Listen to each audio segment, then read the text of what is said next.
Salve, salve, Auláticos! Sejam muito bem-vindos ao segundo vídeo sobre as bacias hidrográficas brasileiras. No vídeo anterior, você conheceu alguns dos principais aspectos de várias das principais regiões hidrográficas do Brasil. Nesse vídeo, nós vamos olhar um pouco mais atentamente para duas bacias, respectivamente a bacia ou região hidrográfica amazônica e a região ou bacia hidrográfica do Paraná. Bom, olhando para a bacia hidrográfica amazônica, talvez a maior e mais importante característica seja a de que ela é a maior bacia hidrográfica do mundo. Se estima que praticamente 1/5 da água doce, de rios do mundo esteja situada dentro da bacia amazônica.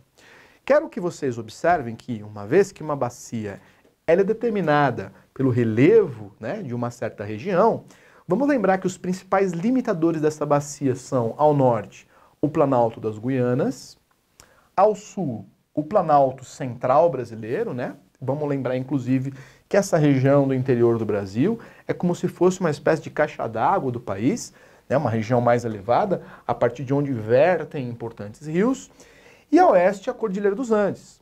Vamos lembrar, no entanto, que o processo de formação da Cordilheira dos Andes ele é relativamente recente dentro das eras geológicas. E apenas após esse levantamento da Cordilheira dos Andes é que essa bacia se fechou. Uma das interpretações mais aceitas para a formação da bacia amazônica é de que antes da elevação dos Andes você tinha aqui um grande golfo do Pacífico. Quando a cordilheira se levanta, esse sistema se fecha. Pois bem, o rio Amazonas é também hoje considerado o mais extenso do mundo, com mais de 6.800 quilômetros de comprimento. Ele nasce no Peru, recebe ali algumas designações locais, mais próximo à sua nascente, como o rio Ucayali. Antes de entrar no Brasil é denominado de rio Maranhão, e a partir do momento que entra no Brasil passa a ser denominado de rio Solimões.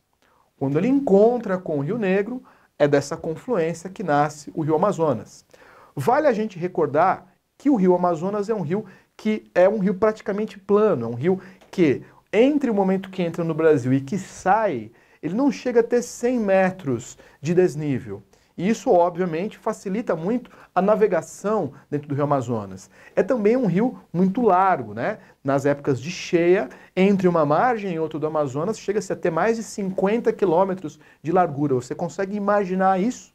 Bom, um outro dado importante é que esse processo de formação do rio Amazonas, pelo encontro do Rio Negro e do rio Solimões, forma um dos mais lindos espetáculos naturais do Brasil, denominado de Encontro das Águas.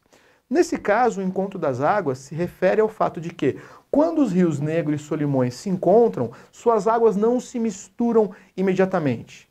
Por quê? Eles são rios que correm com velocidades diferentes, têm temperaturas, densidades e até composições diferentes. Enquanto o Rio Negro é um rio um pouco mais vagaroso, de águas um pouco mais quentes, de cores escurecidas pela elevada carga de matéria orgânica nas suas águas, o rio Solimões é um rio de águas mais barrentas, um rio mais veloz, E aí essas diferenças de densidade, de velocidade, fazem com que sejam necessários alguns quilômetros para que essas águas se misturem efetivamente. Vamos observar ainda que essa é uma região de um elevado potencial hidrelétrico. Um elevado potencial quer dizer uma grande possibilidade para se gerar energia elétrica, o que não quer dizer que ela seja efetivamente aproveitada. Eu estou falando aqui mais especificamente dos afluentes do rio Amazonas. Uma vez que o rio Amazonas é um rio de planície, não é um rio interessante para se gerar energia hidrelétrica, diferentemente do que acontece nos seus afluentes. Seus afluentes partem de áreas altas, têm grande vazão, e é justamente nesses afluentes onde nós temos, especialmente no caso da margem direita do Amazonas, alguns dos principais empreendimentos hidrelétricos do Brasil atual. Vale destacar o caso da usina de Belo Monte, no rio Xingu, né, afluente da margem direita, a polêmica usina de Belo Monte. Vale a pena, inclusive, fazer uma pesquisa sobre a construção de Belo Monte, e também o caso das usinas de Jirau e Santo Antônio, no Rio Madeira, mais ou menos na proximidade da cidade de Porto Velho, né? Ambos fazem parte de um contexto de investimento em energia e infraestrutura no Brasil, denominado de Programa de Aceleração do Crescimento, ou PAC. Pois bem, internauta, quando eu digo que há um grande potencial, vamos tomar cuidado, porque não quer dizer que o aproveitamento para essa finalidade tenha sido feito em grande escala na história.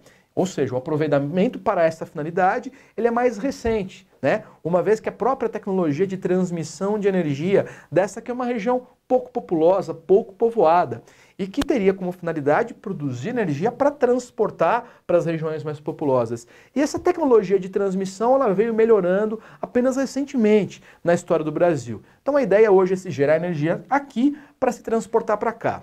Outro dado também importante, embora não haja um grande aproveitamento para fins energéticos, hidrelétricos na região, as diferentes regiões, ou as diferentes populações que habitam nessa região, né, sejam elas grupos indígenas ou não, têm nos rios uma enorme importância no sentido de utilizá-los como meio de locomoção.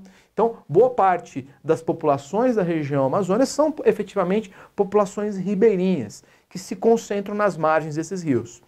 Outro aspecto importante com relação à bacia amazônica, é nela que se encontram o aquífero Alter do Chão, hoje estudado como possivelmente um dos maiores do mundo, o rio Hansa, um rio subterrâneo que leva o nome ou o sobrenome de um dos pesquisadores que está mapeando esse grande rio subterrâneo que corre paralelamente ao rio Amazonas, ou ainda uma outra designação dada para o conjunto de aquíferos que acompanha a bacia amazônica, juntamente, inclusive, com o rio Hansa, denominado de Sistema Aquífero Grande Amazônia.